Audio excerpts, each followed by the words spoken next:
Nation news India में आपका हार्दिक स्वागत है। आज हम शहाडोट दिल्ली के अंदर हमारे बीच में ऐसी शख्सियत हैं जिन्होंने कांसीराम साहब के साथ काम किया और समाज को आगे बढ़ाने में बहुत बड़ा योगदान दिया।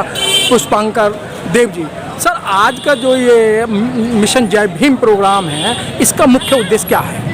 सर आज का जो मिशन जय भीम का कार्यक्रम था, ये पहला हमारा स्थापना दिवस है जी। आज से ठीक 1 साल पहले इसी दिन 27 अगस्त 2020 को मिशन जय भीम की स्थापना हुई जी। और आज ये पहला स्थापना दिवस हम लोगों ने सेलिब्रेट किया है। और इसका मेन जो उद्देश्य है वो ये है कि जो बाबा साहब की जो आइडियोलॉजी है वो हमें इस देश में जनमानस तक पहुँचानी है। उसके लिए ये आंदोलन हम लोगों ने बनाया है। मिशन मीन्स आंदोलन है ये। जय मीन्स जय जयकार मतलब हमने उस विचारधारा को आगे तक बढ़ाना है। किसकी है? भीम की। तो भीमराव अंबेडकर की जो विचारधारा है, जो मानवतावादी विचारधारा है, जो ये समता, समानता, भाईचारा, बंधुता, न्याय पे आधारित जो मानवतावादी जो विचारधारा है, उसको डेवलप करने के लिए जन जन तक, ताकि जो हमारे बीच में जो मनुवादी जो व्यवस्था है, जो आज हमारे जो देश में जिसके तहत ये जाति व्यवस्था है, वर्ण व्यवस्था है, जब तक क्योंकि वर्ण व्यवस्था चालू रहेगी तब तक ये जातियाँ जिंदी रहेंगी और जब तक ये जिंदियाँ जाती रहेंगी जब तक जो है ये शोषण होता रहेगा। और इस शोषण से बचने का एक ही रास्ता बाबा साहब ने दिया था कि आपको इस धर्म को त्यागना पड़ेगा। जी नहीं, जिस तरीके से सर ये संगठन उठते हैं एकदम हवा की तरह, आंधी की तरह, फिर वो धीरे धीरे करके ऐसे समाप्त हो जाते हैं, तो क्या लगता है कि ये जो मिशन जय भीम है बहुत आगे बढ़ेगा? सर देखिए, हो सकता है वो जो पहले आप जैसा आप बता रहे हैं कि कुछ जो संगठन हैं वो चलते हैं, कुछ बैठ जाते हैं, कुछ जो है उसका कारण ये रहा कि वो एक्चुअली क्या है, वो कुछ व्यक्ति विशेष के संगठन रहे। इस संगठन में बाकी संगठनों में आपको एक अंतर नजर आएगा कि ये सब लोगों का मिलकर संगठन है। इसमें पूरा लोकतंत्र है, हम सब लोग साथ बैठते हैं। ये मेरा संगठन नहीं है, ना, ये हम सबका संगठन है। बस इसमें ये फर्क है, इसमें सब लोग जुड़े हैं और सबकी विचारधारा सुनी जाती है, सबके विचार लिए जाते हैं और जिस पे आम राय बनती है वो काम किया जाता है। लेकिन पुष्पांकर जी, जिस तरीके से मानवर कांसीराम साहब ने जो काम किया था और उन्होंने सूखी रोटियां गिलास में पानी में भिगो के खाई थी, तो यहाँ तक ये बहुजन समाज पार्टी को यहाँ तक लेके आए, DS4 को लेके आए, बामसेब को यहाँ तक लेके आए। लगता है कि आगे मतलब इस तरीके का और भी ऐसे संगठन आएंगे जिससे समाज का सुधार होगा? देखिए, यदि ईमानदारी से नहीं सर, यदि आपने यदि लगाया, इसका जवाब देना पड़ेगा। मैं दूंगा। हाँ, यदि संगठन चलाने वालों की नीयत यदि ठीक है तो निश्चित तौर से हम आगे पहुंचेंगे। क्योंकि देखिए, जो लोग संगठन चला रहे हैं ना, वो आज तक लोगों ने संगठन चलाए वो इसलिए चलाए कि हम कल कहीं काउंसलर बन जाएं, कहीं निगम पार्षद बन जाएं, कहीं विधायक बन जाएं, कहीं MP बन जाएं।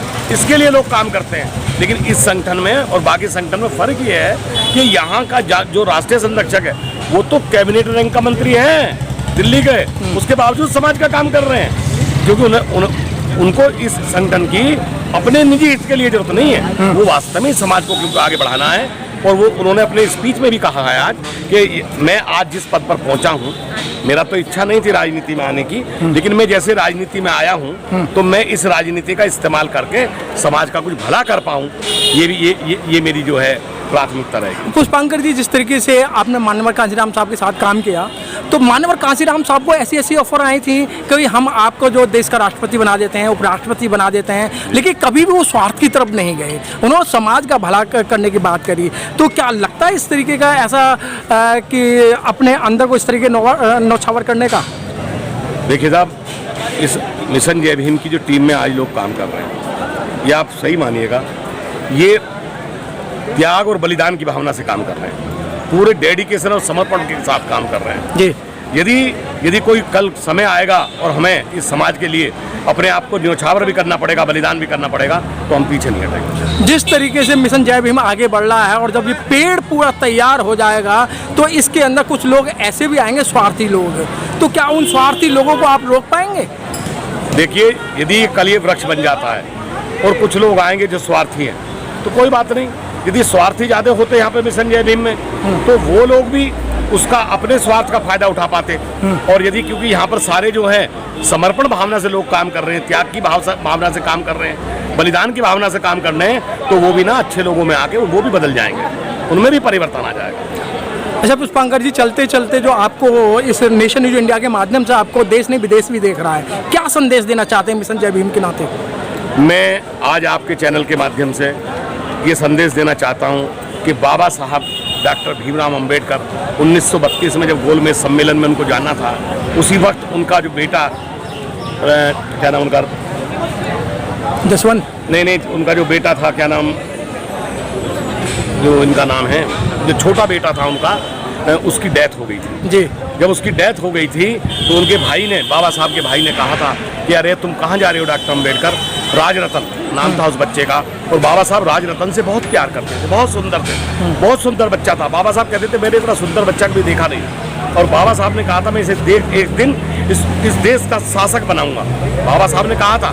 तो जब उसकी मौत हो गई तो उनके भाई ने कहा, बाबा साहब के भाई ने, कि अरे डॉक्टर अंबेडकर तुम कहाँ जा रहे हो, तुम कहाँ लंदन जा रहे हो गोलमेज सम्मेलन में, आप पहले इसका तो संस्कार करें, राजरतन की डेथ हो गई है। तो बाबा साहब ने कहा था, कहने लगे ये तो एक राजरतन की डेथ हुई है, यदि मैं आज 1932 के गोलमेज सम्मेलन में नहीं गया ना, जहाँ दलितों के भविष्य का फैसला होने जा रहा है, तो वहाँ पे तो बहुत सारे दलित, करोड़ों दलितों का हत्या हो जाएगी, और गांधी वहाँ जाके हमारा विपक्ष में खड़ा होगा और हमें उसका नुकसान होगा।